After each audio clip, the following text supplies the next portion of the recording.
જય ગૌ માતા।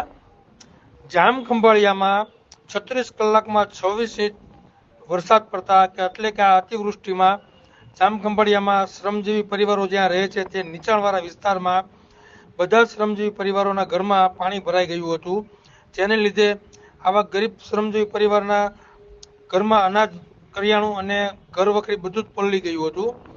કરુણા સેવક ગૌ સેવા ચેરિટેબલ ટ્રસ્ટ અને શ્રી રાજ્ય ગૌ સેવા ધૂન મંડળના દાતાશ્રીઓના સહયોગથી બંને ટ્રસ્ટના ગૌસેવકોએ જામખંભાળિયા સ્થિત એનિમલ કેર ચેરિટેબલ ટ્રસ્ટના ગૌસેવકોના સહકારથી આવા અસરગ્રસ્ત પરિવારોમાં લગભગ 500થી વધુ કીટનું વિતરણ કર્યું તથા તેમના બાળકોમાં બિસ્કિટનું વિતરણ કર્યું।